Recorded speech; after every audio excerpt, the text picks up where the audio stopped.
S ಗೃಹ ಬಳಕೆ LPG cylinder ಬೆಲೆ ಏರಿಕೆಯನ್ನು ಖಂಡಿಸಿ ಇದೀಗ ಟಿಎಂಸಿ ಭಾರೀ ಪ್ರತಿಭಟನೆ ನಡೆಸ್ತಾ ಇದೆ. ಇತ್ತೀಚಿನ ಬೆಲೆ ಏರಿಕೆಯಿಂದ ಸಾಮಾನ್ಯ ಜನರು ವಿಶೇಷವಾಗಿ ಗೃಹಿಣಿಯರು ಸಂಕಷ್ಟಕ್ಕೆ ಸಿಲುಕ್ತಿದ್ದಾರೆ ಅಂತ ಪಕ್ಷದ ನಾಯಕರು ಆರೋಪ ಮಾಡಿದ್ದಾರೆ. ಈಗ ಕೇಂದ್ರ ಸರ್ಕಾರದ ವಿರುದ್ಧ ತೃಣಮೂಲ ಕಾಂಗ್ರೆಸ್ ಆಕ್ರೋಶ ವ್ಯಕ್ತಪಡಿಸ್ತಾ ಇದೆ.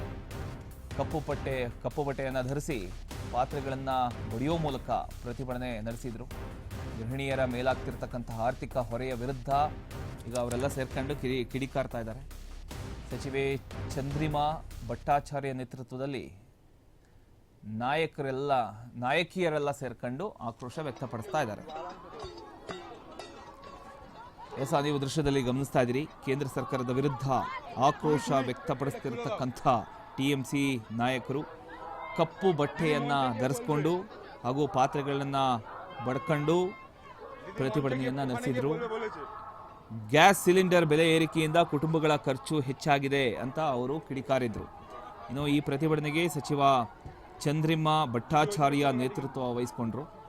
ಕೇಂದ್ರ ಸರ್ಕಾರ ತಕ್ಷಣವೇ ಬೆಲೆ ಇಳಿಕೆ ಮಾಡಬೇಕು ಹಾಗೂ ಸಾಮಾನ್ಯ ಜನರ ಮೇಲೆ ಬಿದ್ದಿರ್ತಕ್ಕಂಥ ಏನು ಆರ್ಥಿಕ ಹೊರೆ ಇದೆ ಆ ಆರ್ಥಿಕ ಹೊರೆ ಕಡಿಮೆ ಮಾಡಬೇಕು ಅಂತ ಟಿಎಂಸಿ ನಾಯಕರು ಆಗ್ರಹಿಸಿದ್ದಾರೆ. ಒಟ್ಟಲ್ಲಿ ಈ ಎಲ್ಪಿಜಿ ಬೆಲೆ ಏರಿಕೆ ವಿಚಾರ ಮತ್ತೆ ರಾಜಕೀಯ ಚರ್ಚೆಗೆ ಕಾರಣವಾಗಿರತಕ್ಕಂಥದ್ದು. ಕೇಂದ್ರ ಸರ್ಕಾರದ ವಿರುದ್ಧ ವಿರೋಧ ಪಕ್ಷಗಳು ಮತ್ತೆ ಆಕ್ರೋಶ ವ್ಯಕ್ತಪಡಿಸೋದಕ್ಕೆ ಶುರು ಮಾಡಿದ್ದಾರೆ. ಎಲ್ಲೋ ಒಂದ್ ಕಡೆ ಇದು ತೀವ್ರ ಆಗ್ತಾ ಇದೆ ಅನ್ನೋದು ಗೊತ್ತಾಗ್ತಾ ಇದೆ.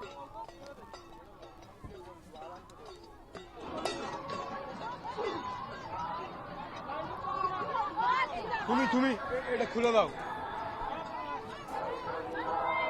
দিদি, মঞ্চে গিয়ে বলবে, দিদি মঞ্চে গিয়ে ওখানে গিয়ে বলবে বলেছে।